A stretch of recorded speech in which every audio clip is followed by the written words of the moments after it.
A special thank you to each of our subscribers who make this channel possible. Here's today's story.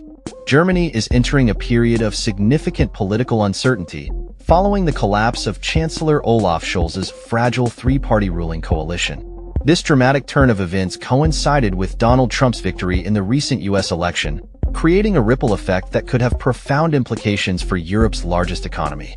Scholz has announced a confidence vote set for January, which is likely to be followed by snap elections in March. The Chancellor is expected to reassure European partners at an upcoming summit in Budapest, where discussions will focus on pressing global issues including the ongoing war in Ukraine and the escalating conflict in the Middle East. The breakdown of the coalition, which consisted of Scholz's Social Democrats, SPD, the Greens, and the Free Democrats, FDP, has left Germany without a governing majority at a time when the economy is projected to contract for the second consecutive year. Analysts, including Holger Schmieding from Berenberg Bank, have noted that the timing of this political upheaval is particularly troubling, suggesting that it leaves Germany rudderless during a potentially turbulent period. In the wake of the coalition's disintegration, Scholz has expressed his intention to reach out to opposition leader Friedrich Merz, who is currently leading in the polls, in hopes of garnering support for critical economic and defense legislation.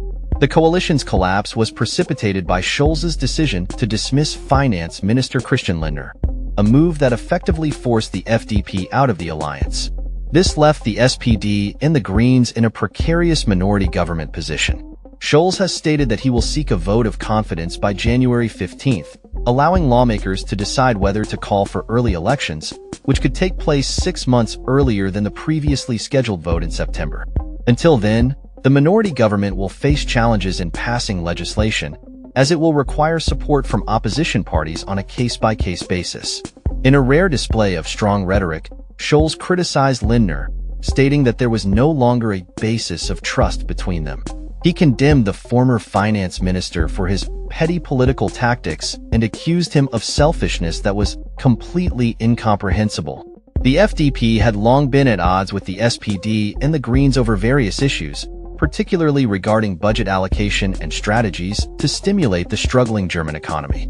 Lindner had previously indicated his dissatisfaction with the coalition, warning of an impending autumn of decisions as fiscal negotiations approached.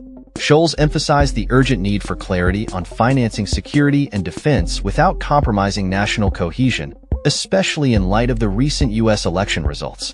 Scholz claimed he had proposed a plan to Lindner aimed at reducing energy costs and boosting investments in German companies while maintaining support for Ukraine. However, Lindner, known for his fiscal conservatism, showed no willingness to accept this proposal, leading Scholz to conclude that he could no longer tolerate such behavior. The opposition, led by Merz and the CDU-CSU alliance, has been vocal in its criticism of the government, calling for immediate elections.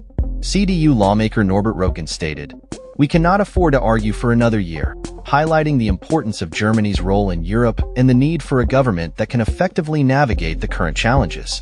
Markus Söder, head of the CSU in Bavaria, has also called for an immediate confidence vote, insisting that there should be no tactical delays in addressing the political crisis. Recent opinion polls indicate that the CDU/CSU alliance commands about 32% support, surpassing the combined total of the SPD, Greens, and FDP.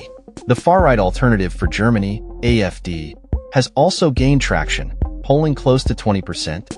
However, other parties have committed to not collaborating with it, which raises questions about potential coalition dynamics in the future. If the Conservatives were to win, they would still require an alliance with another party to secure a majority, which could lead to a reformation of a grand coalition involving the SPD. As Germany navigates this turbulent political landscape, the implications of the coalition's collapse and the potential for snap elections will be closely monitored by both domestic and international observers. The outcome will undoubtedly shape the future of German politics and its role in the European Union during a time of global uncertainty. That's all for this story. We upload videos every day covering many different subjects, so hit that subscribe button to stay informed. Thanks for watching.